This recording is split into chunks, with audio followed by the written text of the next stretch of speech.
Welcome to AS EduZone. LSTD A2 എക്സാമിന് വേണ്ടിയിട്ടുള്ള revision സീരീസിൻ്റെ പാർട്ട് 6 വീഡിയോ ആണിത്. RCC എന്ന ടോപ്പിക്കിൽ നിന്നുള്ള കുറച്ച് ക്വസ്റ്റ്യൻസ് ആണ് ഈ വീഡിയോയിൽ ഇൻക്ലൂഡ് ചെയ്തിരിക്കുന്നത്. ഓക്കെ, ഫസ്റ്റ് ക്വസ്റ്റിലേക്ക് പോകാം. First question, the unit weight of steel for RCC in kilogram per metre cube. Option A 1000, option B 7850, option C 785, option D 100. Answer ഏതായിരിക്കും വരുന്നത്? Answer option B 7850.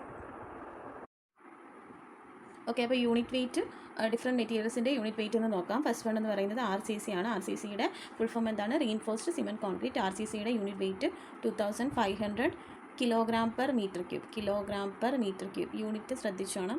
ഓക്കെ, അടുത്തത് PCC ആണ്, plain cement concrete. PCCയുടേത് 2400 kilogram per metre ക്യൂബാണ്. പിന്നെ Portland സിമെൻറ്റിന് എത്രയാണ് വരുന്നത്?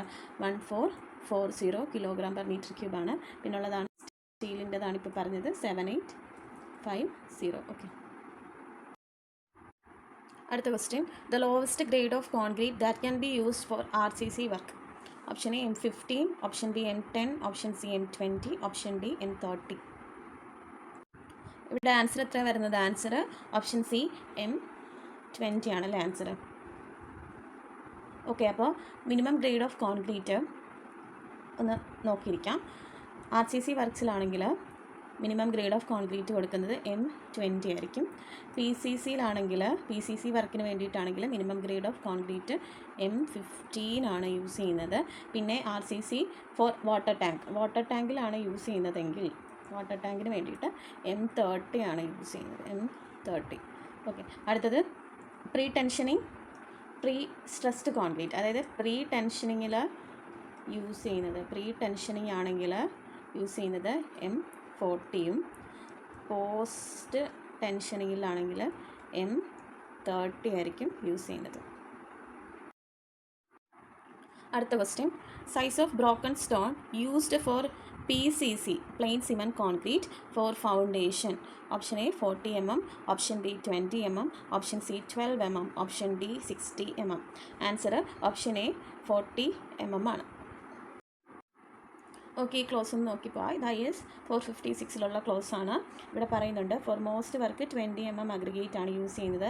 പക്ഷേ ഫ്ലോ ഓഫ് കോൺക്രീറ്റിന് റെസ്ട്രിക്ഷൻസ് ഒന്നും ഇല്ലാത്ത സാഹചര്യങ്ങളിൽ 40 mm ഓർ ലാർജർ സൈസാണ് പെർമിറ്റ് ചെയ്യുന്നത്. ഓക്കെ, അപ്പോൾ ഇതൊന്ന് നോക്കിയിട്ട് പോവാം. അടുത്ത question, M25 grade of concrete approximate. Option A 1:3:6, option B 1:1:2, option C 1:2:4, option D 1:1:3. Answer ഏതായിരിക്കും വരുന്നത്? M25 ആണല്ലേ. M25 എന്ന് പറയുന്നത് 1:1:2 ആണ്. ഓക്കെ, ഇത് മിക്സ് റേഷ്യോ ആണ്. കോൺക്രീറ്റിൻ്റെ മിക്സ് റേഷ്യോ ഒന്ന് നോക്കിയിട്ട് പോകാം കേട്ടോ. ഓക്കെ, അടുത്ത question, the weight of 8 mm bar in kilogram per metre cube അല്ല, മീറ്റർ ആണ്, kilogram per metre. Option A 0.22, option B 0.62, option C 0.89, option D 0.39. Answer ഏതാ വരുന്നത്? ഇത് കണ്ടുപിടിക്കാനുള്ള ഇക്വേഷനാണ് D²/162 എന്ന് പറയുന്നത്. ഇവിടെ D എന്ന് പറയുന്നത് 8 mm. ഓക്കെ, അപ്പോൾ 8²/162. ആൻസർ വരുന്നത് 0.395 ആണ്. So option D. അടുത്ത question, the process of proper and accurate measurement of concrete ingredients on the basis of whether weight or volume for uniformity of concrete mix is. Option A mixing, option B consolidation, option C curing, option D batching. Okay, answer ഏതാ വരുന്നത്? Option D batching ആണല്ലേ. അടുത്ത question നോക്കാം. According to Indian standard specification the full strength of concrete is achieved after. Option A 7 days, option B 28 days, option C 14 days, option D 21 day. Answer ഏതാ വരുന്നത്? Option B 28 days ആണല്ലേ. Okay, the permissible bending stress in concrete for M20 grade in Newton per mm². Option A 3, option B 7, option C 4, option D 5. Answer വരുന്നത് option B 7 ആണ്. Permissible stresses in concrete IS 456 table 21 കൊടുത്തിട്ടുണ്ട്. അപ്പോൾ അതിൽ permissible stress in bending stress important ആണ്. അപ്പോൾ അതിൽ M10 ആണെങ്കിൽ value വരുന്നത് 3 ആണ്. M15 ആണെങ്കിൽ വാല്യൂ 5 ആണ്. M20 ആകുമ്പോൾ 7 ആണ്. M25ന് 8.5 ആണ്. M30ക്ക് 10 ആണ്. ഓക്കെ, അടുത്ത question. Plain mild steel have a yield point of option A 140, option B 250, option C 350, option D 450. Answer ഏതാ വരുന്നത്? ഓപ്ഷൻ ബി 250 ആണ്. The effective span of simply supported beam is taken as distance between wall. Option A clear distance, option B outer to outer, option C center to center, option D center to center plus effective depth of the beam. Option C ആണ് answer വരുന്നത്. Centre to centre distance ആണ് വരുന്നത്. Okay, ഇവിടെ IS 456 close 22.2 simply supported beam or slab ആണെങ്കിൽ effective span എടുക്കുന്നതാണ് പറയുന്നത്. Effective span എന്ന് പറയുന്നത് ഫസ്റ്റ് കണ്ടീഷൻ എന്ന് പറയുന്നത് ഒന്നെങ്കിൽ clear span plus effective depth of slab or beam, അല്ലെങ്കിൽ centre to centre distance of സപ്പോർട്ടാണ്, സെൻറ്റർ ടു സെൻറ്റർ ഓഫ് സപ്പോർട്ടാണ് വരുന്നത്. ഇതിൽ വിച്ചവർ ഈസ് ലെസ് ആണ് എടുക്കേണ്ടത്. രണ്ടിലും ലെസ് ആണ് എഫക്റ്റീവ് സ്പാനായിട്ട് എടുക്കുന്നത്. Main reinforcement for cantilever beam is placed at the dash position. Option A bottom, option C top, option C middle, option D none of this. Answer വരുന്നത് option B ടോപ്പാണ്. Option B ടോപ്പാണ് ആൻസറായിട്ട് വരുന്നത്. Okay, ഇവിടെ എന്താ കാര്യം? ഇവിടെ എങ്ങനെയാണ് കാൻറ്റിലിവർ ബീം എങ്ങനെയാണ് ഡിഫ്ലക്റ്റ് ആവുന്നത്? താഴത്തോട്ടല്ലേ, ലോഡ് വരുമ്പോൾ താഴത്തോട്ടാണ് പോകുന്നത്. അപ്പോൾ അവിടെ മുകളിൽ ടെൻഷനും താഴത്ത് കംപ്രഷൻ വരുന്നതുകൊണ്ട് ടെൻഷൻ റീജിയനിലാണ് നമ്മൾ മെയിൻ റീഇൻഫോഴ്സ്മെൻറ്റ് കൊടുക്കുന്നത്. So answer option B top. Deflection can be controlled by using the appropriate option A aspect ratio, option B modular ratio, option C span to depth ratio, option D water cement ratio. ഇതായിരിക്കും answer വരുന്നത്. Deflection ആയിട്ട് related ആയിട്ടുള്ളത് span by depth ratio ആണ്. അപ്പോൾ deflection എന്ന് പറയുന്നത് span to depth റേഷ്യോനെയാണ് depend ചെയ്യുന്നത്. അപ്പോൾ span to depth ratio of beams ആണ് ഈ കാണിച്ചിരിക്കുന്നത്. കാൻറ്റിലിവർ സിംപ്ലി സപ്പോർട്ടഡ് കണ്ടിന്യൂസ്, ഈ വാല്യൂസ് ഇമ്പോർട്ടൻ്റ് ആണ്. 7, 20, 26. അടുത്ത question. Modular ratio M for M20 grade concrete. Option A 13, option B 18, option C 15, option D 12. Answer വരുന്നത് ഓപ്ഷൻ എ 13 ആണ്. Okay, ഇവിടെ modular റേഷ്യോയുടെ ഇക്വേഷൻ ഓർത്തിരിക്കുക. മോഡുലാർ റേഷ്യോയുടെ ഇക്വേഷനാണ് 280/3 സിഗ്മ CBC. സിഗ്മ CBCനെയാണ് permissible compressive stress in bending എന്ന് പറയുന്നത്. തൊട്ട് മുന്നേ M20യുടെ വാല്യൂ 7 ആണെന്ന് നമ്മൾ നേരത്തെ പറഞ്ഞായിരുന്നു. സോ അത് ഇവിടെ കൊടുക്കുക. അപ്പോൾ ആൻസർ വരുന്നത് 280/3 × 7 എന്നാണ്. സോ ആൻസർ 13.33 എന്ന് വരും. ഇവിടെ ആൻസർ ഓപ്ഷൻ എ ആണ്.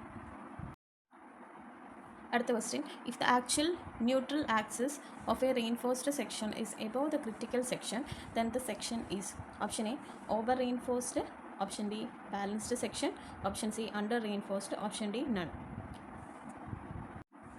ആൻസർ വരുന്നത് ഓപ്ഷൻ സി അണ്ടർ റീഇൻഫോഴ്സ്ഡ് സെക്ഷനാണ് ആൻസറായിട്ട് വരുന്നത്. ഓക്കെ, അപ്പോൾ ഇവിടെ ഒരു ബാലൻസ്ഡ് സെക്ഷനും അണ്ടർ റീഇൻഫോഴ്സ്ഡ് സെക്ഷനും ഓവർ റീഇൻഫോഴ്സ്ഡ് സെക്ഷൻ കാണിച്ചിട്ടുണ്ട്. അണ്ടർ റീഇൻഫോഴ്സ്ഡ് സെക്ഷൻ ആകുമ്പോൾ XU മാക്സ് ഗ്രേറ്റർ ദാൻ XUയും, ഓവർ റീഇൻഫോഴ്സ്ഡ് ആണെങ്കിൽ XU max less than XU ആണ് വരുന്നത്. ബാലൻസ്ഡ് ആണെങ്കിൽ XU max equal to XU ആയിരിക്കും.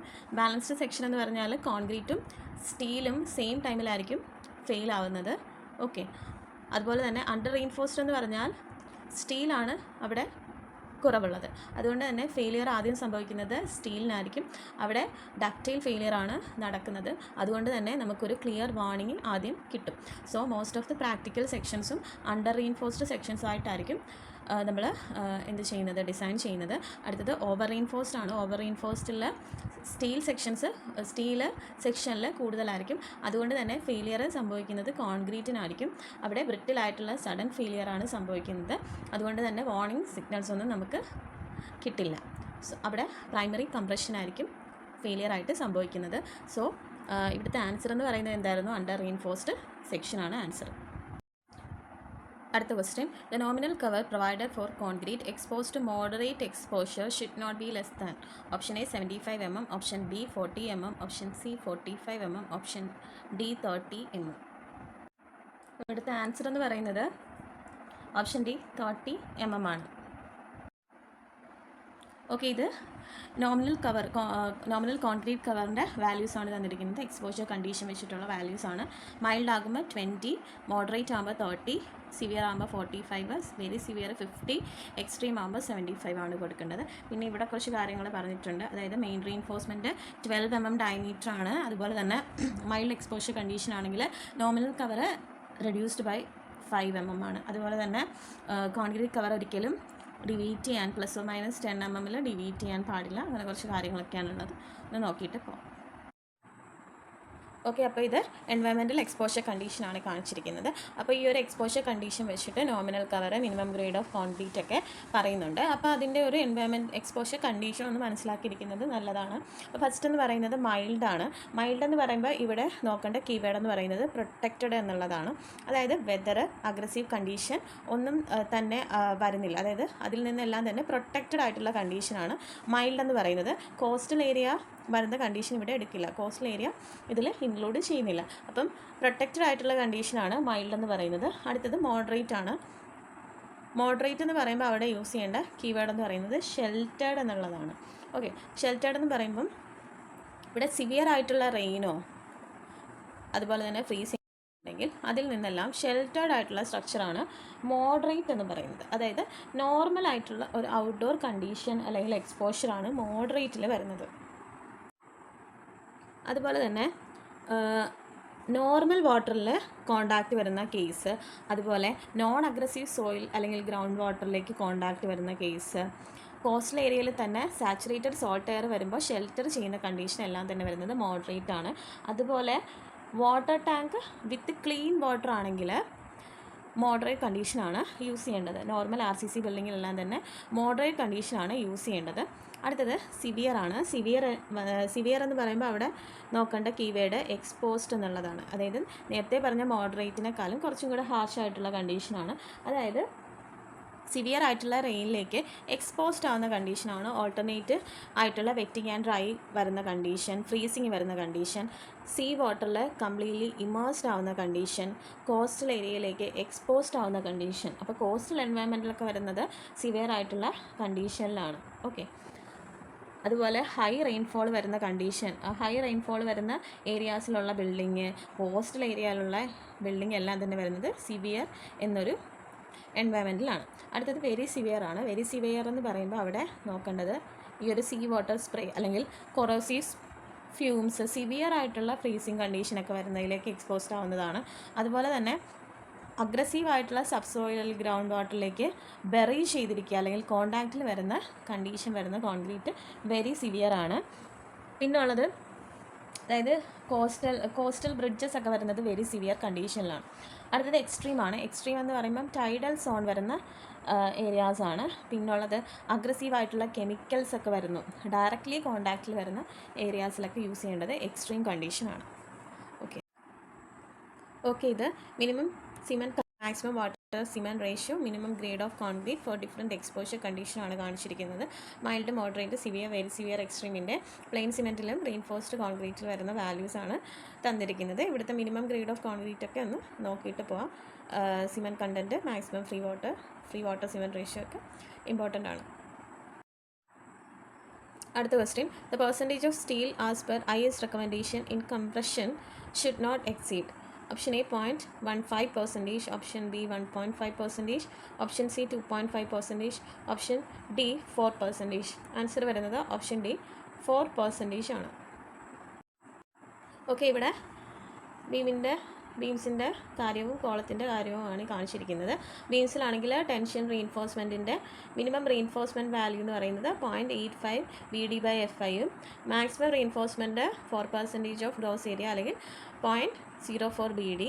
പിന്നെ ഉള്ളത് കംപ്രഷൻ റീഇൻഫോഴ്സ്മെൻറ്റിൻ്റെ കാര്യമാണ്. കംപ്രഷൻ റീഇൻഫോഴ്സ്മെൻറ്റ് എന്ന് പറയുമ്പോൾ maximum area of compression reinforcement shall not exceed 0.04 BD ആണ്, അതായത് 4%.